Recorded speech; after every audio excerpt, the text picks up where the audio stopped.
Hi. So we have been discussing in the first two segments perceptions and what we learn as we grow up, unknowingly, subconsciously, subliminally, and we pick up things and we hear opinions and we form opinions, and that completely makes up a mind and the programming of how we perceive things, how we process things, and in that process, and therefore each one is a unique person, the way we process things. We also looked at how the same information given to two people at the same time is processed differently by each individual minds, and therefore the results are different for them. We also looked at how one can become a better person by upskilling and upgrading and all that, but especially by forming a habit of becoming excellent at doing whatever one does, irrespective of whether you're going to get rewarded or not. Many a time we attach everything to rewards, and if you're not getting paid, why should we work and things like that. We stop thinking that we work for ourselves. And if we work for ourselves and we train ourselves and we want to train and go further and make a career rather than a job, then it doesn't matter who you're working for and what you're getting paid for. You're just training yourself, and in that training you are becoming better to that extent that when you will approach or your work or anything else, that what you have learned and formed habit is going to help you and no one else. Today we're going to talk about something which again people use a lot of excuse, and a lot of people do not understand these concepts probably. One common thing you must have heard a lot of time where people will say that something happened because that guy was lucky. It was luck it happened, and we sometimes knowingly, unknowingly, we attribute it to our own events when they happen and say, oh my God, I was very lucky and this happened to me and I was lucky. So what happens? How do you understand this? Because if luck is an X factor which we are not in control of and we don't know how it happens, therefore it can never be controlled and we can never learn how to use it. And because it becomes an X factor and everybody just says that something happened by chance, by luck, and I personally do not feel that is the right approach, and to let something be called just luck. What you are doing is also negating that person's effort and that person's whatever hard work that person has put by simply saying that, oh, you were lucky, it happened.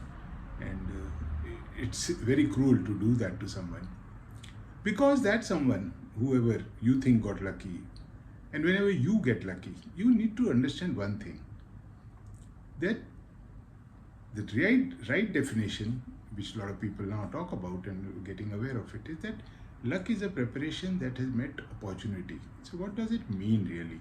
When you say that it is preparation meets opportunity, and that is called luck.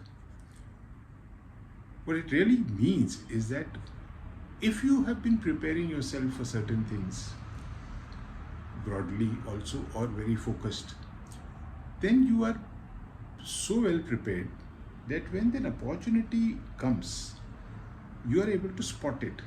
And because you are able to spot it, you act on it. But why did you spot it and the second person, third person next to you did not? And you must remember, and you'll remember a lot of incidents from your life and a lot of anecdotes of very successful people that they discovered something, an opportunity, and their colleagues and their immediate peers did not see that opportunity.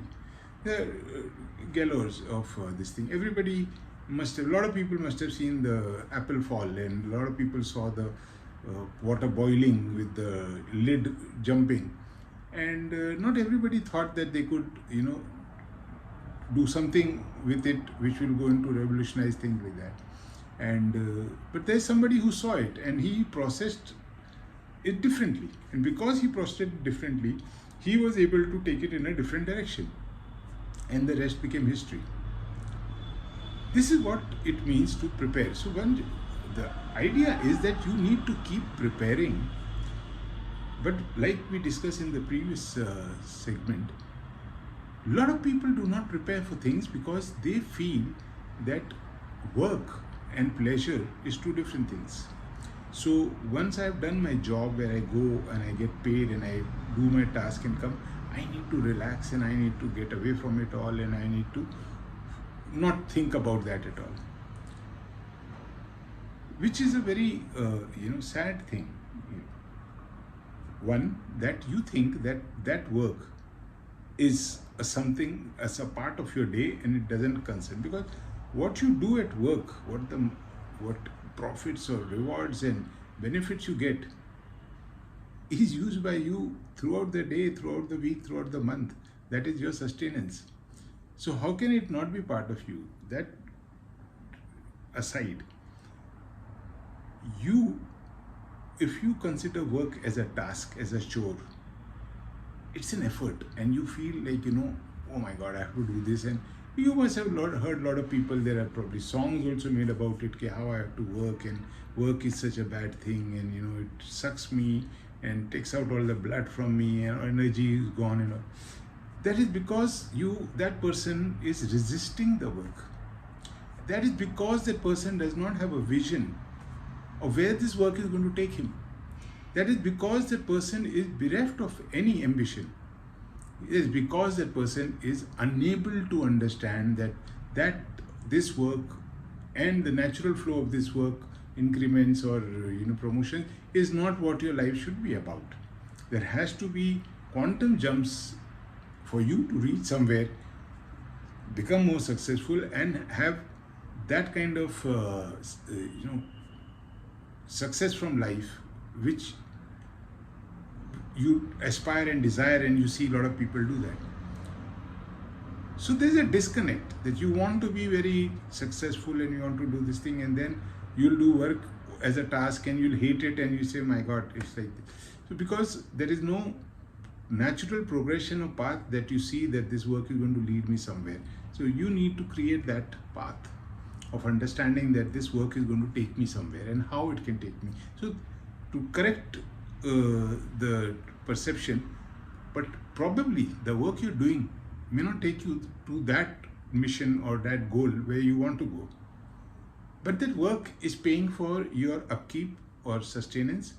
So you will have to take out certain time which is going towards your goal. So your day is divided in two parts. One is where you do sustenance, which we talked about. You go and work and you just do a very good job and continue to have the job and keep getting increments. And then if you have a goal and if you see a milestone ahead of you and you say, I'm going to reach there, this is what I'm going to be, and you start upscaling and upgrading and probably learning new skills and practicing new things, then you are on the way. So the job you're doing presently is also part of the journey. So do not hate the job that you do, because it is going to help you. And the more you can do this job either with pleasure or with focus and not create negative connotations with that, your anxiety and the pressure you feel will go away the day you stop resisting that work. That preparation that you do in the looking at your goal, looking at your milestone besides your work or with your work, is the preparation that is going to be helpful to you and going to come to you with rewards when you see the opportunity. And that opportunity is not going to tell you when it comes, and you don't know where it is going to come, and nobody knows it is there. But because of your preparation, because of the mindset that you've created and the knowledge that you have with you in your mind, that helps you to spot the thing. So there is a place and then it is selling some vegetables at 2 rupees. And there are people there's a person who knows that if I take it to this next town, I can sell this for 5 rupees. So there the person has seen an opportunity. But many other people saw it. And many other people had that knowledge that, oh, I know it is selling for 2 rupees. There in that town it will sell for 5 rupees. But then they don't act upon it. because they don't have the wherewithal of saying, how will I do it, and I don't have the money to buy this, I don't have the, how will I transport it, and they are just looking at problems. And then that one person who has probably that preparedness, because he has for some reason at some point of time learned about transportation and cost of transportation, and he has that can do attitude, and he realizes that the 2 rupees I buy from you, the stuff I can sell for 5, and it will cost me only 1 rupee per kg to transport it. Therefore, I can easily make at least 1.5 to 2 rupees profit from this. And if I can carry, say, 2000 kilos or something, that is the amount of money I can make in a day. Now, that concept or thought or idea and the process that the person imagines that I can do this is coming from the point where he had that set of informations for some reason. He may not be in the business of transport, he may not be probably in any business of even trading, but because he had pieces of information and he had that right attitude, he was able to do that. So right attitude was inculcated because at all points he was willing to do things without necessarily saying that I will do it only if I'm going to benefit from it. You don't know when you'll benefit from it. Nobody knows when they'll benefit from the knowledge they have. But when you keep at it and you keep going at it, that is the preparedness you do, and you keep on looking, and then you find that opportunity. It's like finding a diamond in the coal. You keep hammering. Every time you put the hammer to the coal, you don't find a diamond. But you keep at it. And soon you come across.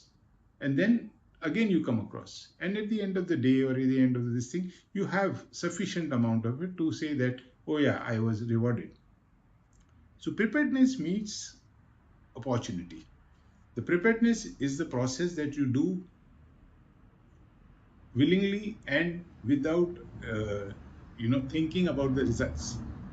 So you just keep at it and you keep gathering information, you keep upgrading yourself, you keep upgrading your skills, and mop up as much information and knowledge you can, because that will lead to you and prepare you to spot the opportunity. But there's another thing that comes into play here besides what people keep calling luck. Another word that you must have heard, and it's quite common, is intuition.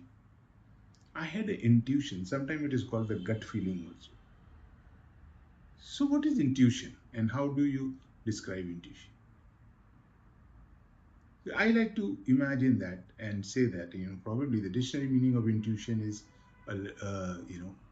very literal meaning.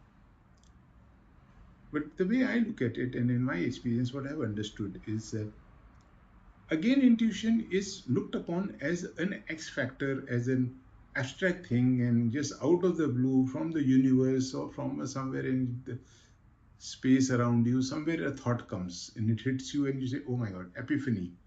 I just thought of it. Intuition. I was feeling that.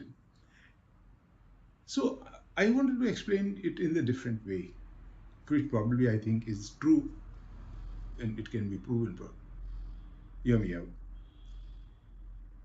Your brain, some people call it mind, and it is processing, as we know, and everybody agrees to that, that's much more powerful than the most powerful computer on the planet. A lot of people say we use only 3% of the brain and all that, which is not actually true, that we know need only. We are using much more of it. We are consciously using just 3% of it. Let me explain. So every time we are seeing things, hearing things, everything is getting recorded by a mind, by a brain. But like in a computer, there is a RAM memory, there is a storage memory. Then the RAM memory is something that you need to use instantly, and so it always, a lot of information sits in the RAM because you might require it immediately and you don't want to think and recall and fetch the memory. So that becomes your RAM. And then there is a storage memory. That storage memory is where you keep files you don't necessarily need in a jiffy and every time, but it remains there. So when we see and we go around and you're walking down the street, when you see a person walking and you see car passing or whatever, the birds in the trees and whatever you see, everything is getting recorded, and you are looking at it and making up a mental picture of it. It's getting, even the image is getting recorded, and in unknowingly you are also creating tags on it. You like this, you don't like that, that is not a good thing, this is a damn good thing, oh my god, this is so beautiful, no, this is so ugly, this is garbage, this is not. That unconsciously you are tagging things and all that in a flash of a second, and the mind, your brain knows that. Now, all these things that are getting collected, including the information that you are consuming all the time, whether it's from newspapers or whether it's from books or social media and things like that. So a lot of things are getting collected. The brain, unlike the computer, where the storage memory just sits there till the time something goes and tries to do something with fetch the memory or something. The brain, wherever you are thinking and you are probably trying to make a decision, or where you're looking at things and trying to perceive what is there, it is also using all your memory to help you think and decide and make a choice. So we as humans are very prone to patterns and recognizing patterns. So everything we understand is through patterns. We see clouds and we see things in the cloud, and we say there's a rabbit, and that's a dog, or that's a horse, or that's a house, or things. So very vaguely, if there is a form, our mind matches the pattern and says that looks like that.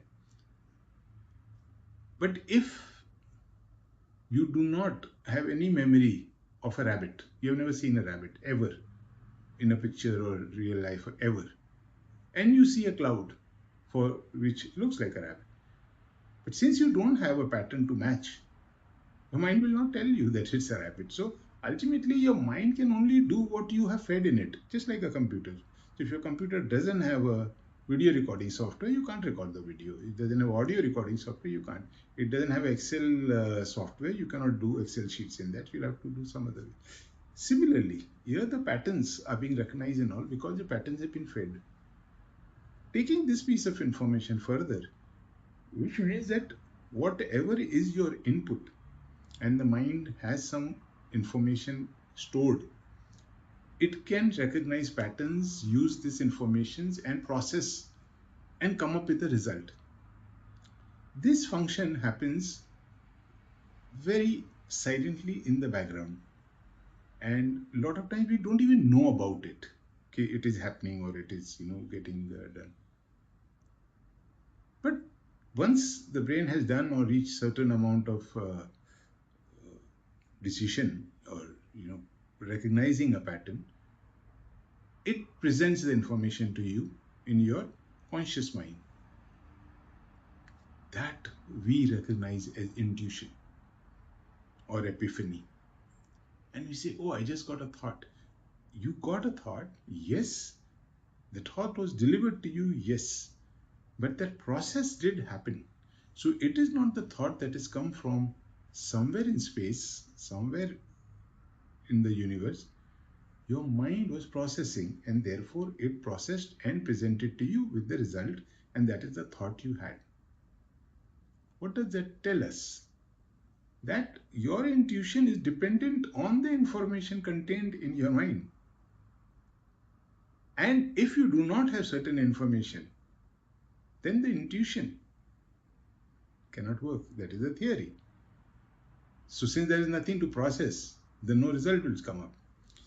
So for three people standing in front of a shop or in front of a large meadow, but all three have different perceptions and different inputs and storage and processing power in their mind. Whatever is in front of them, they will be seeing a different picture altogether, though it is just the same meadow and cows and grass and fountain, a river or whatever.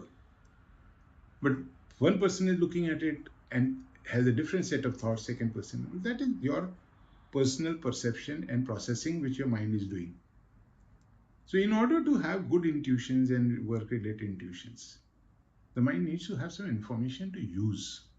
Otherwise, you cannot have that intuition. So Intuition is a function of the mind processing and bringing forth the result. So it brings us to the point that since it can only process what you have fed, so what happens to people who stick to the subjects and will only do what the subject they're interested in? So they'll keep on reading about particular, the specialization, and they'll shun other information and other things and not indulge in it anyway because they'll say it doesn't concern me.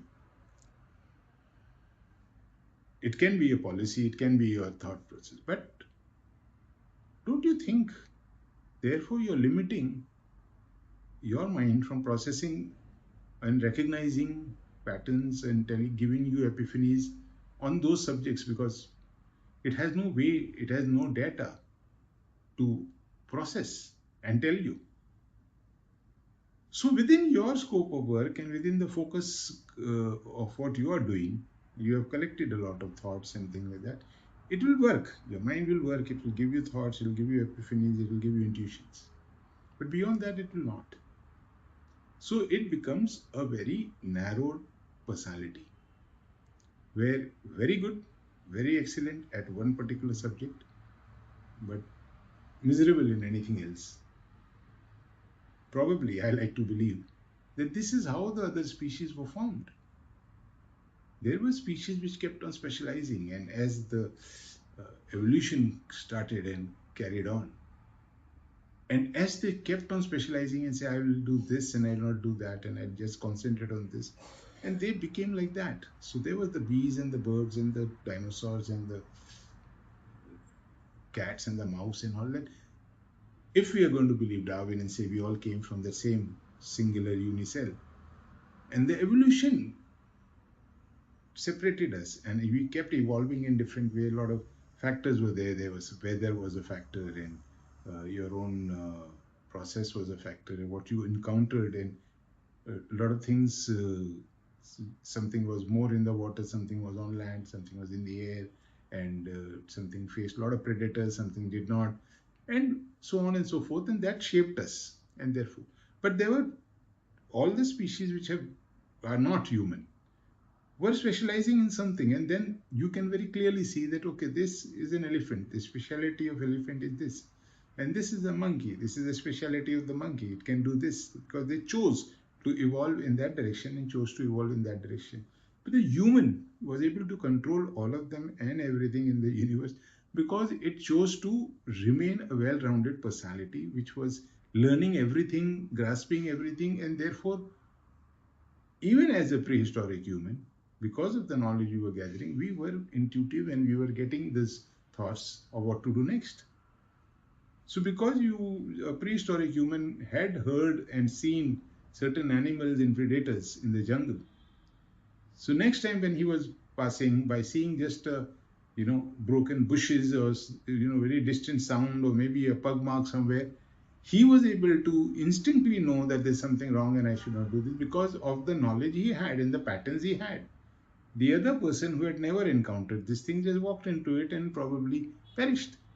You see how your being exposed to knowledge and things like that, creates opportunities for you.